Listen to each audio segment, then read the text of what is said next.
Bonjour. Je récupère ça. Ok, merci. Bonjour, monsieur. Bonjour, monsieur. Il a soif. Vous avez soif. On va vous donner à boire. Malgré les sourires et les attentions, malgré la douceur des voix, pour le patient, les premières minutes sont toujours impressionnantes. Venez voir. Moi, je m'appelle Soraya. C'est toutes ces affaires. Je suis soignante ici. Vous connaissez l'hôpital de Sevré, monsieur? Vous êtes déjà venu là?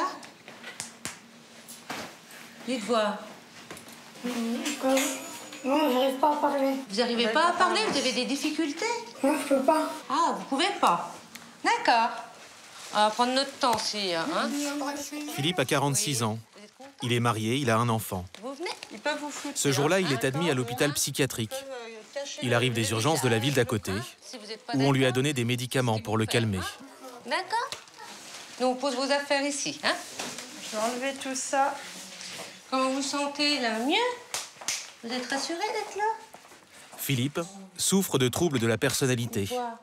Une maladie très compliquée à cerner, qui engendre une instabilité émotionnelle et une grande impulsivité. En arrière. La veille, il a essayé de frapper sa femme enceinte. Il a été hospitalisé ici pour la même raison il y a 3 ans, quand elle attendait leur premier enfant. Vous savez pourquoi vous êtes allé aux urgences du Creusot? Oui. Qu'est-ce qui se passe? Non, j'ai un fait. Ah, vous voulez enlever votre... Non, j'ai un toc. Excusez-moi. Ah, d'accord, ok. Allez, bah, vous allez venir avec moi? Philippe est accueilli par Anne-Marie et Soraya, une infirmière et une aide-soignante, avant d'avoir ensuite un entretien avec un psychiatre. Un rendez-vous confidentiel qui va confirmer ce que l'équipe médicale pressentait. Alors, si vous voulez me suivre, monsieur, on va monter à l'étage. Sous traitement depuis des années, Philippe a arrêté de prendre ses médicaments. Il a fait une rechute. Il doit à nouveau être hospitalisé. C'est votre chambre. Ce côté-là, c'est votre lit. Regardez. Là, il y a votre armoire. C'est votre armoire, là. Vous avez envie de quoi, là? De vous poser? Ça fait beaucoup pour vous, là. Hein? Je suis perdu. Ouais, vous êtes beaucoup. Vous voulez que je vous aide à ranger vos affaires? Ouais. Ouais? Venez voir, regardez. Ça, c'est vos chaussures, on les met en bas. Une dizaine de chambres de 2 ou 3 lits. Une seule salle de bain par étage. Ça va aller? Allez, venez. Allez. Venez avec moi. L'unité dans laquelle Philippe prend ses quartiers accueille 25 patients. Regardez, voilà. Hein? Vous serez bien, là. Hein? Vous mettez à une table et puis vous lisez, vous faites ce que vous voulez. Hein? D'accord? C'est un bâtiment fermé à clé, que les malades ne peuvent pas quitter sans autorisation. Vous avez des questions? Non. Non? Ça va aller? Pas trop, non. Non. Qu'est-ce qu'on peut faire pour vous avoir... Vous allez prendre votre traitement, là, ça va vous faire du bien, non? Maintenant? Ouais. C'est là, le traitement. On va vous le donner, d'accord? Totalement déboussolé, Philippe va rejoindre la queue des patients qui attendent leurs médicaments. Pour le moment, impossible de savoir combien de temps il va rester ici.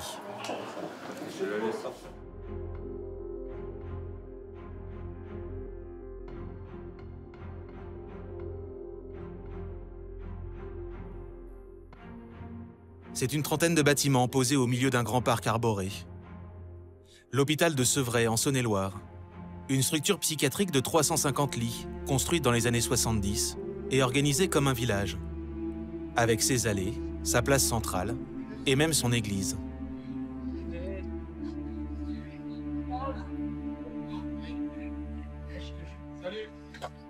Chaque bâtiment est un pavillon, avec une vingtaine de malades.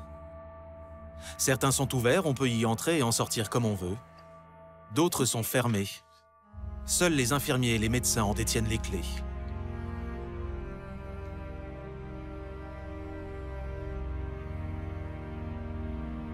Le plus souvent, les patients sont envoyés ici par les psychiatres des urgences de la région.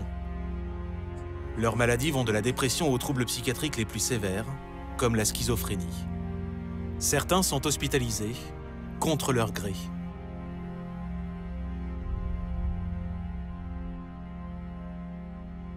Jordan, il est 7 h. Monsieur... Bonjour. Il est 7 h. Hein? Au pavillon Bengali, les patients se lèvent à 7 h. Bonjour, il est 7 h. Je vous laisse vous réveiller. Oui. Hein? C'est Jean-Baptiste, un infirmier de 32 ans, qui s'occupe du réveil. Vous réveillez. Hop. Je remonte un peu le store, d'accord? Hein? Ok? Ça va? Ouais. Allez, c'est parti. La journée commence par la distribution de médicaments. De rien. Il y en a 3 par jour, une avant chaque repas. Tenez. Merci. Bengali est un pavillon d'admission. Les patients ne sont là que depuis quelques jours ou quelques semaines. Ils sont donc toujours en phase aiguë de leur maladie. Et souvent très instables. Vous voulez un peu plus d'eau? Non, ça va aller, Non, mais je vais bon. prendre en transport. Ok. Le but des médicaments, c'est de les stabiliser. Ok. Ce sont surtout des anxiolytiques et des antipsychotiques, avec parfois des dosages très importants. Bah, c'est tout bon. Ils seront réduits au fur et à mesure de l'amélioration de l'état de santé des patients. Tonio. Une petite potion magique, là. Il est dégoûtant. Une petite potion magique. Comme ça va? C'est bon. C'est bon? Ça résout pas tout, mais bon, ça aide un peu, quoi. Ah, c'est bien de le reconnaître. Merci, aubergiste. Allez, à tout à l'heure.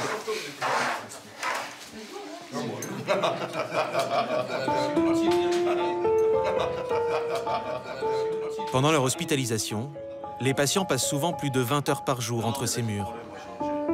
De quoi créer des liens. Non, mais je te rassure. Il n'y a plus moyen d'échapper au ronflement parce qu'entre les miens et les tiens. On va faire le régiment d'éléphants de la nuit, tu vois. Ici, les pathologies sont lourdes. La plupart de ces patients sont bipolaires, schizophrènes ou présentent des troubles de la personnalité. Un magasin Biocop, il est vachement bien. Il vous reste du pain, En crise, ils peuvent être dangereux puis du beurre, il vous en reste. pour les autres, mais surtout pour eux-mêmes. Au fond de la pièce, une patiente est habillée en pyjama et robe de chambre. Elle s'appelle Marie, elle a 29 ans. Elle n'a pas le droit de porter ses propres vêtements car depuis son arrivée il y a 3 jours, Marie est placée en isolement. Et je vais vous redonner un pyjama, parce qu'il est déchiré. Là. Ouais, ok. La jeune femme, mère de 2 enfants, est dépressive depuis son divorce, est enfermée dans cette pièce. Elle ne peut en sortir que 3 heures par jour. Vos chaussures aussi. Le lit est scellé au sol. Elle n'a droit qu'à une bouteille d'eau et un livre. L'isolement est un acte médical prescrit par le psychiatre. Il est imposé à Marie et il est thérapeutique. Être seule peut l'aider à se soigner.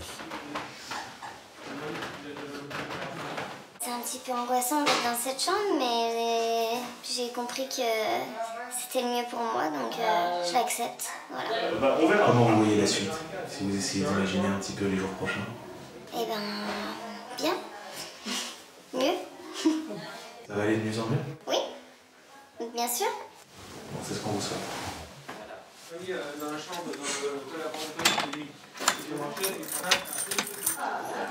Pourtant, 15 minutes plus tard, un des patients vient voir Jean-Baptiste, l'infirmier. Ouais, parce que ça fait 3 fois que je l'entends taper, donc je me dis, D'accord. je vais aller prévenir les infirmiers. Ok. Elle a un drôle d'air, allez vite. Oui. Dites-moi. D'accord. Marie ne se sent pas bien dans la chambre d'isolement. C'est quoi le petit déjeuner? Elle a vomi. Elle est très angoissée. On va prendre quand même la température. Parce que...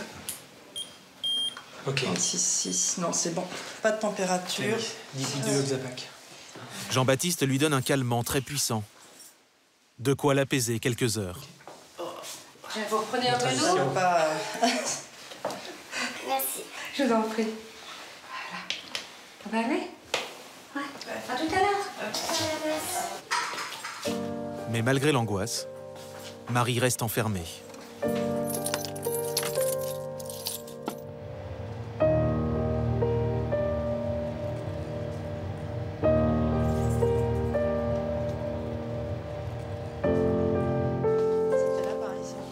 Les psychiatres sont les seuls médecins à pouvoir hospitaliser un malade contre son gré. À pouvoir aussi le priver de liberté, Allez-y, installez-vous. en le plaçant à l'isolement. Dans ce cas-là, la loi oblige à réévaluer la situation toutes les 24 heures. Comment vous vous sentez, madame? À part quand je suis en enfermée dans ma petite pièce. C'est difficile Oui, de temps, ça m'angoisse énormément. D'accord. J'aimerais un peu plus de temps. De temps de sortie. De temps de sortie. Voire plus y aller. La jeune femme voudrait aussi pouvoir s'habiller normalement. C'est gênant. En fonction de l'état de Marie, après la consultation, le médecin peut lui offrir plus de liberté.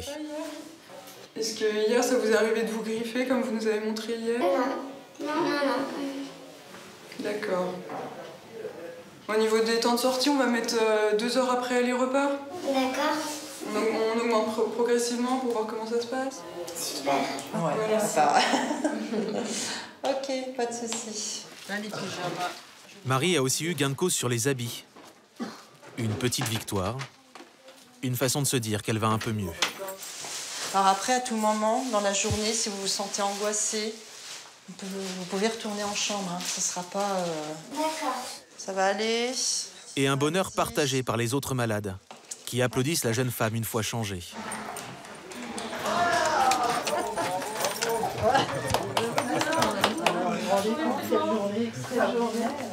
Là, ça s'arrose. Coca?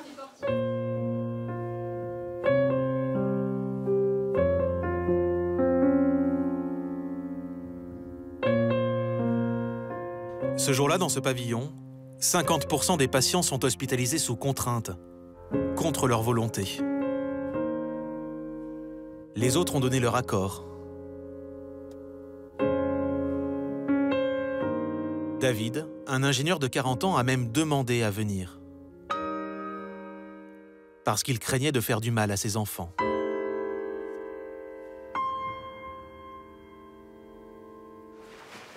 David est à l'hôpital depuis 2 mois. Lui est dans une chambre classique, qui ne ferme pas à clé, et qu'il partage avec un autre patient. À l'intérieur de son placard, quelques objets personnels, des photos et des dessins de ses 2 enfants. Il prend de leurs nouvelles tous les jours. Ils ont intégré que papa est malade, il ne peut pas s'occuper d'eux, mais quand il va rentrer de l'hôpital, il ira mieux, etc.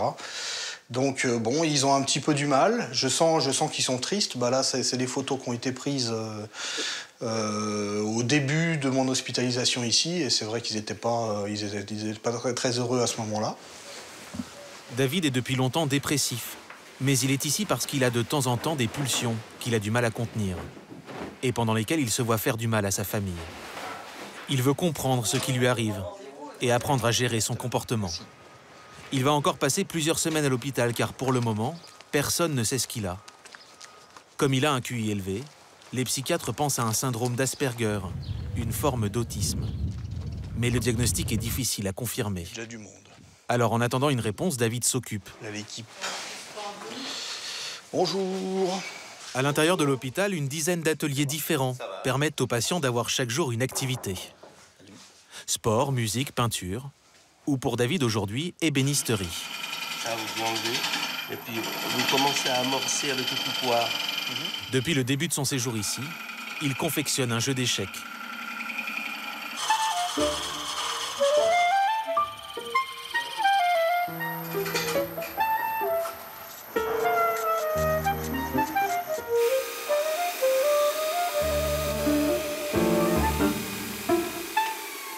C'est important parce que c'est vrai qu'on est à l'hôpital, donc on est dans notre maladie, on est un petit peu captif de notre maladie, de ses effets, etc.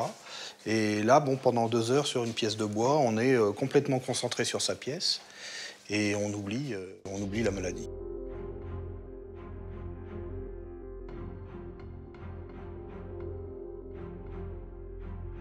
David a trouvé grâce au travail du bois un moyen de s'échapper de l'hôpital, au moins par la pensée. D'autres patients tentent, eux, de fuir réellement.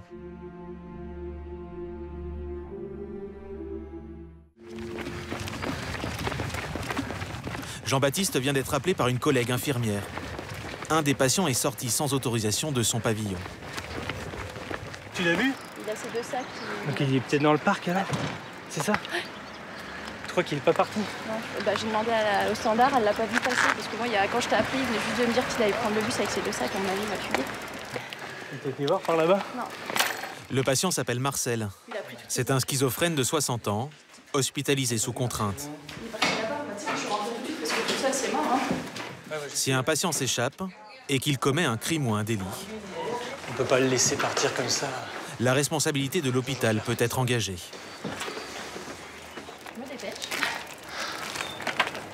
Jean-Baptiste et Christelle ont peur que Marcel aille prendre le bus qui passe devant l'établissement. C'est possible, car l'hôpital n'est pas clos. Il n'y a pas de barrière. 4h03. Donc le bus est dans une demi-heure. Qu'est-ce qu'on fait du coup? Ça m'embête parce qu'en plus,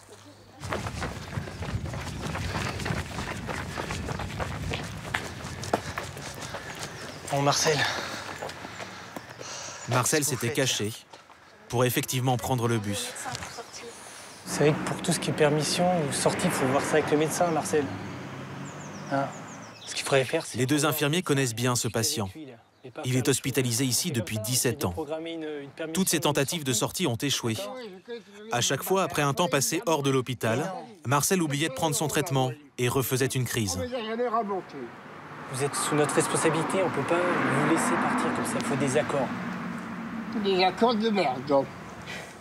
Vous voulez vous faire crever dans l'hôpital, à rien manger, à manger dégueulasse, à pas boire de l'eau potable. Vous voulez me tromper? On en parle. On en parle à l'hôpital. Allez, Marcel. J'ai que le droit de crever. Alors, crever pour crever, j'ai mis une balle dans la tête. Mais non, faut pas dire ça, Marcel. J'ai mis une balle dans la tête. Crever pour crever, j'ai mis une balle dans la tête. C'est parce que vous êtes énervé, là. Allez, vous venez avec nous, Marcel. Crever pour crever, j'ai mis une balle dans la tête. Marcel, allez. Excuse sur moi. Voilà. Calmement, les infirmiers vont tenter de le convaincre de retourner dans son pavillon. Allez, Marcel, non, allez, stop. Sans succès. Marcel, mais on peut pas vous laisser comme ça. Marcel. Allez, Marcel. Oh, stop. Bon, là. Tant pis. On peut pas vous laisser faire. Après une demi-heure de négociation, Jean-Baptiste appelle des renforts et une voiture. Stop. Calmez-vous, Marcel. Calmez-vous. Attention à la tête. Attention. Vous serez coupable. Allez. Marcel est raccompagné, cette fois sans discussion. Pas de lâche, pas de traite, pas de porte.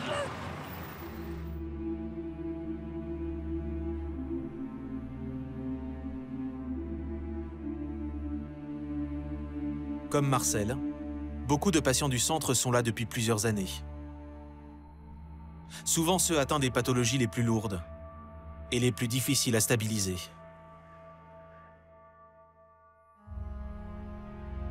Parmi eux, certains ont même un passé criminel.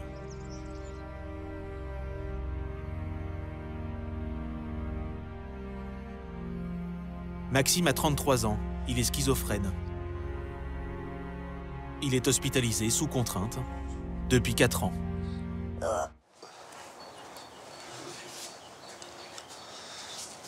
C'est assez calme le matin comme ça. Ouais, c'est surtout quand il fait un temps comme ça. Un peu frais, le soleil, les oiseaux qui chantent. Moi, je préférerais me réveiller chez moi.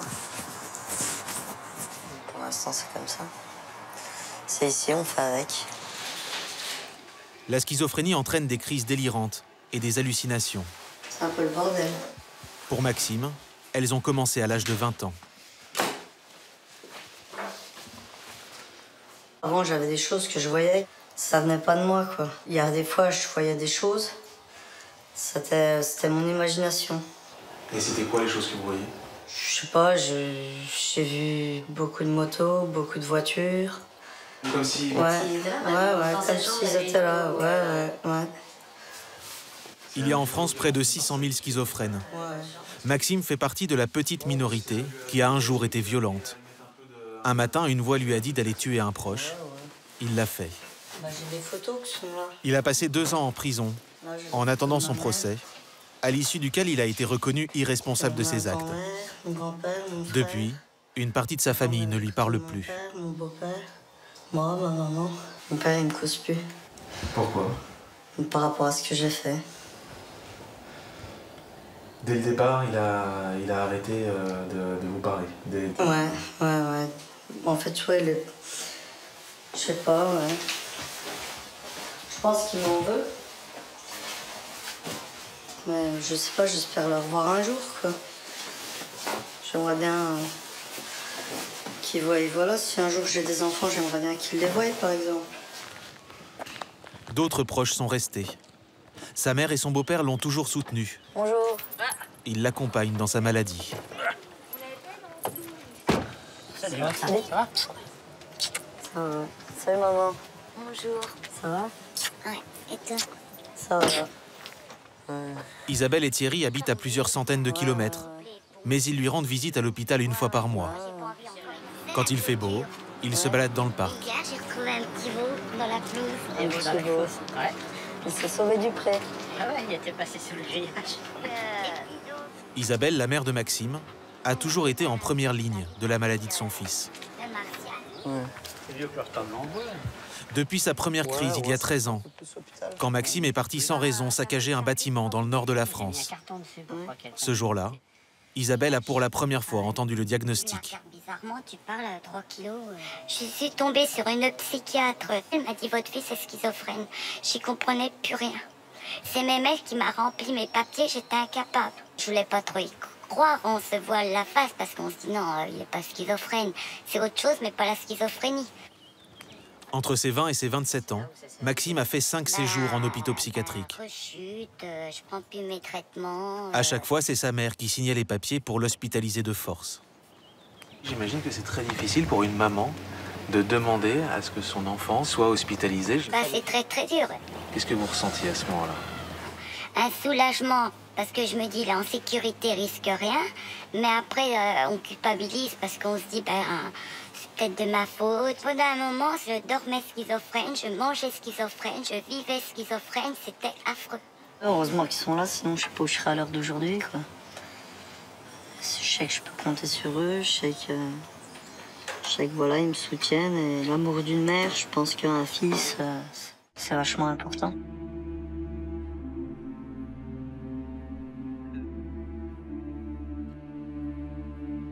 Après 4 ans d'hospitalisation à Sevray,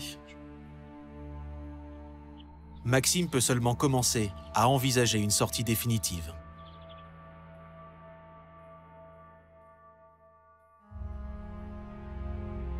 Il vit avec 14 autres patients dans un pavillon spécifique du centre. Un pavillon de réhabilitation. Une sorte de sas entre l'hôpital et le monde réel, où les malades, pendant plusieurs mois, réapprennent à vivre. Ce sont surtout des schizophrènes, déconnectés depuis plusieurs années du monde extérieur. Pour intégrer le pavillon, il faut être volontaire et stabilisé, c'est-à-dire être au bon dosage de médicaments, celui qui permet de ne plus faire de crise. En parallèle du traitement, allez, on y va. Les patients du pavillon participent tous les jours à des ateliers sur des situations de la vie quotidienne. Vous êtes prêts? La schizophrénie est une maladie très invalidante. En plus des hallucinations, elle rend paranoïaque, replié sur soi-même et en décalage avec le monde extérieur. Michael se promène avec Joe lors d'une journée ensoleillée. Michael s'inquiète un moment car une forme humaine et noire semble le suivre sur le sol. Michael s'en inquiète auprès de Joe qui lui dit « Mais non, c'est ton ombre ».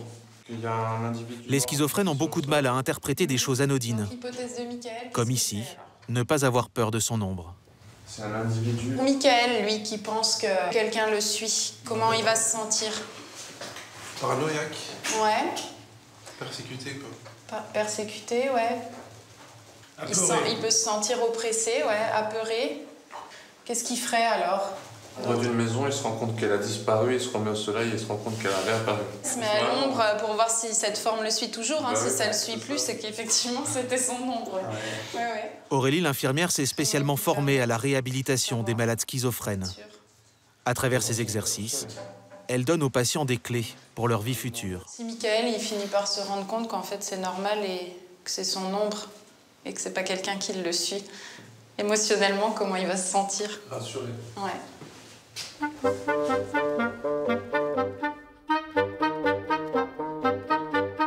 Les malades sont évalués toutes les semaines.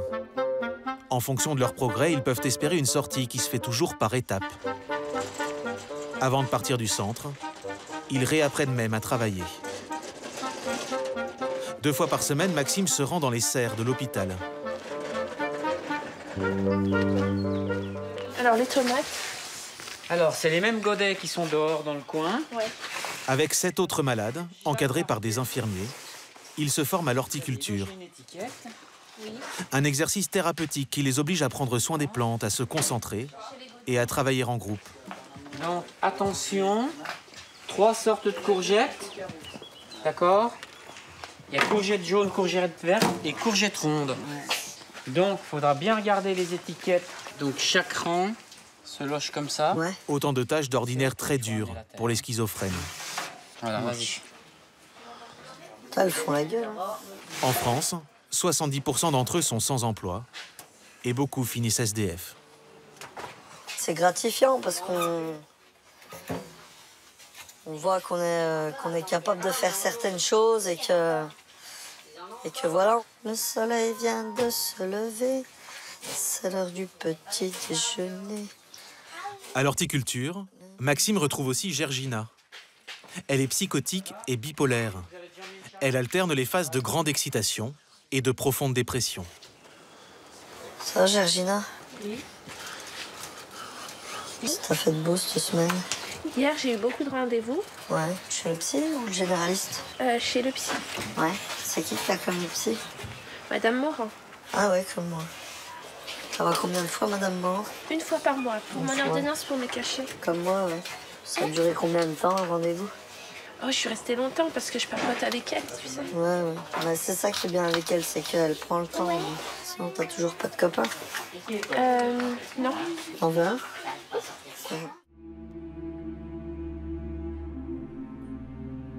Maxime a de bonnes évaluations. Il prend correctement son traitement. Il y a 6 mois, les psychiatres l'ont autorisé à passer 2 après-midi et 1 nuit par semaine en dehors de l'hôpital. Mais aujourd'hui, il voudrait plus. C'est une décision qui ne se prend pas à la légère. Un collège médical doit se réunir. Ils sont toujours des moments intéressants. Oui. Aujourd'hui, pour discuter du cas de Maxime, sa psychiatre habituelle, alors, bien sûr, hein, c'est... une collègue d'un autre pavillon et une infirmière. Je pense qu'il est dans une bonne dynamique, effectivement. Je l'ai trouvé plus à l'aise. Oui. Toujours, c'est vrai, je trouve dans un souci de normalité. Et d'autant plus que... Maxime a demandé à pouvoir passer 4 jours par semaine en dehors de l'hôpital. Le temps est La décision doit être prise à l'unanimité. C'est les beaux jours qui peut prendre la moto, aller à la pêche, aller faire des choses que... Voilà, comme ça va être la rentrée, l'hiver et tout ça, il va y avoir moins d'activités possibles à l'extérieur. Donc c'est là qu'il risque de se retrouver face à la solitude et comment il va gérer ça. La pathologie est quand même bien équilibrée maintenant. Et on sent que ça se joue sur le plan de l'alliance et de la poursuite du soin, même quand on va bien, quoi. Donc on est d'accord du coup pour augmenter ses nuits chez lui. Malgré le passé très violent de Maxime, et même s'il a toujours rechuté quand il n'était plus suivi, les 4 jours de permission sont accordés. Donc moitié hôpital pour les nuits et puis moitié chez lui. Extérieur. Est-ce que c'est un risque à prendre? Ah oui, complètement. Je pense que c'est un risque à prendre. Alors, c'est toujours un risque, bien sûr, analysé, mesuré, hein, et voilà. Hein, je crois que c'est important de dire que... Mais sans état d'âme. C'est pas...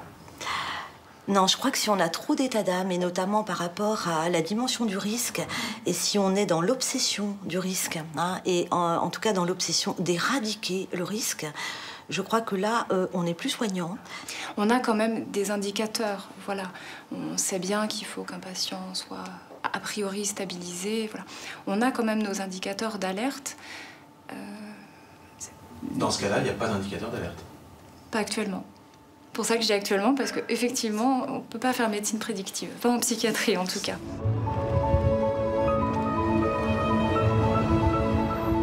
Quand il a eu ses premières autorisations de sortie, Maxime a loué un appartement dans un village, à 20 km de l'hôpital.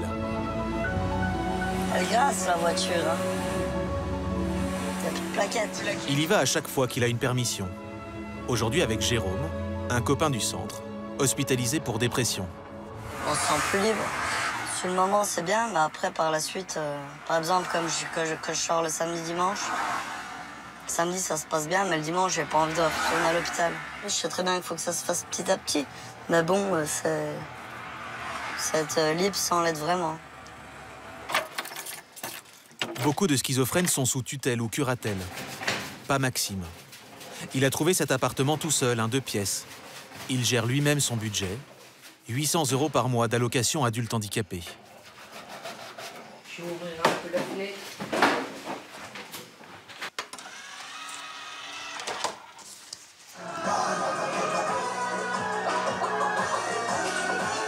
Tant que Maxime prend son traitement et qu'il évite les émotions fortes, il n'y a pas de raison qu'il refasse une crise délirante.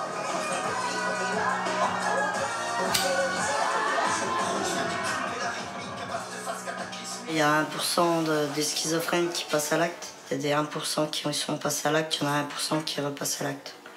Donc ça fait 1 sur 100 000 et je pense pas faire partie de ceux-là, quoi. Je fais une erreur dans ma vie. Je fais de la prison, le temps de mon instruction. Après, ça fait 5 ans de ma vie qui sont un petit peu mis de côté.